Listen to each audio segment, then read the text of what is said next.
이 허리 디스크병과 척추관 협착증의 증상은 사실 두 개가 별개의 질환이지만 증상이 아주 모호하게 비슷하게 나타나는 경우도 있습니다. MRI 검사를 통해서 정확하게 진단이 가능합니다.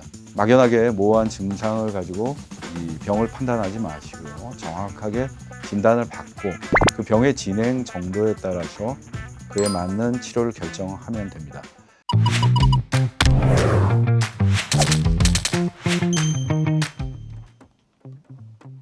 안녕하십니까. 서울 21세기 병원 배재성 원장입니다.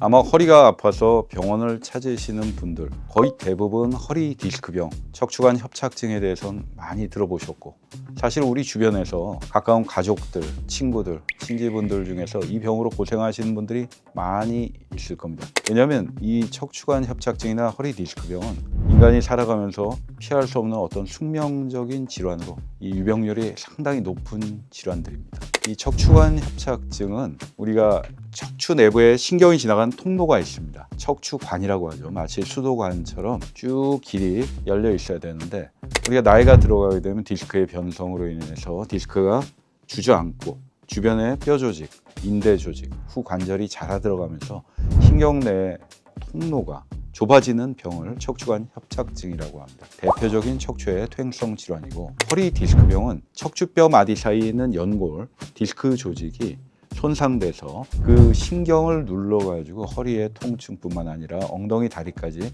뻗어 내려가는 방사통이 생기는 질환입니다. 이 허리 디스크병 같은 경우에는 모든 연령층에서 다 올 수가 있습니다. 심지어는 10대에도 오고 젊은 20대, 30대라고 해서 이 디스크병에서 자유로울 수가 없습니다. 디스크의 손상은 우리가 일회성 사고에 의해서 온다기보다는 잘못된 생활 습관이 누적돼서 오는 경우가 거의 대부분입니다. 그래서 우리가 생활할 때 아침 나절에 우리가 자고 일어나서 갑자기 이렇게 허리를 숙일 때 허리 디스크의 손상이 와서 이 병원을 찾는 분들이 많이 있는데 우리가 자고 일어날 때는 아침 나절에는 이 디스크가 가장 팽창해 있습니다. 디스크의 압력이 높아져 있는 상태에서 갑자기 허리를 숙이게 되면 그 압력 변화를 견디지 못해서 디스크 수액을 싸고 있는 섬유륜이 갑자기 파열되는 경우가 많이 있습니다.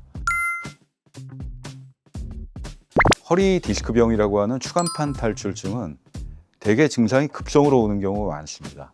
허리의 통증과 함께 엉덩이 다리 쪽에 방사통이 있는 경우도 있고 앉아있을 때도 통증이 있는 경우가 많이 있습니다. 그리고 기침이나 재채기 할 때 허리가 울리면서 통증이 나타나는 경우가 이 허리 디스크병의 대표적인 증상입니다. 반면 이제 척추관 협착증은 50대 이후에 주로 발병을 하게 됩니다. 이 퇴행성 변화라는 건 결국 오랜 시간에 걸쳐 누적된 변화에 의해서 오게 되는데 급성으로 온다기보다는 서서히 진행하는 증상이 특징입니다. 우리가 이제 가만히 앉아 있을 때는 특별히 불편함을 못 느끼시던 분이 걷다 보면 오래 걷지 못하고 다리가 저려와서 중간에 허리를 굽히거나 잠깐씩 쉬어가는 분들이 많이 있습니다. 이런 경우는 우리가 이제 신경인성 파행이라고 하는 대표적인 척추관 협착증의 증상입니다. 이 허리 디스크병과 척추관 협착증의 증상은 사실 두 개가 별개의 질환이지만 증상이 아주 모호하게 비슷하게 나타나는 경우도 있습니다. MRI 검사를 통해서 정확하게 진단이 가능합니다. 막연하게 모호한 증상을 가지고 이 병을 판단하지 마시고 정확하게 진단을 받고 그 병의 진행 정도에 따라서 그에 맞는 치료를 결정하면 됩니다. 주기적으로 전문 진료를 받고 그에 따른 적절한 치료를 하시면 우리가 병의 급격한 진행을 막을 수 있다고 봅니다. 다만 이제 조심하셔야 될 부분은 뭐냐면 척추관 협착증도 고도로 진행할 경우에는 신경 손상을 유발할 수가 있습니다.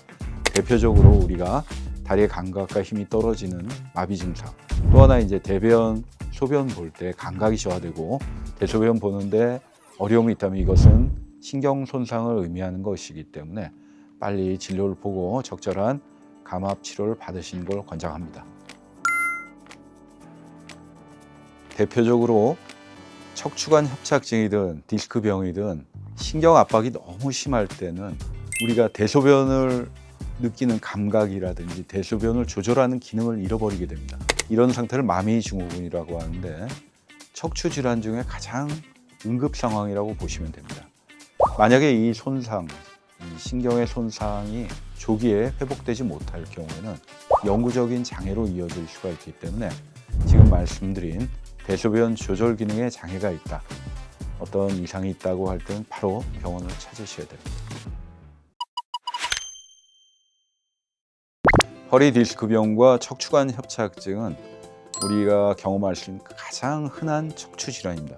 가벼운 정도부터 중증까지 다양하게 이제 증상이 나타날 수가 있는데, 사실 우리 대부분의 환자분들이 병이 중증이 된 이후에야 병원을 찾아가지고 뒤늦게 치료를 하곤 하는데, 제가 볼 때는 초기에 증상이 나타날 때 적극적인 관리라고 하면 생활습관의 교정과 꾸준한 운동을 통해서 이 빠른 퇴행성 변화라든지 병의 진행을 막는 것이 가장 중요한 치료라고 생각합니다. 만약에 초기에 이런 증상이 나타날 때 그 증상을 가볍게 생각하지 마시고 병원에서 전문의와 상담을 하고 적절한 예방적인 치료를 하는 걸 가장 권장드립니다.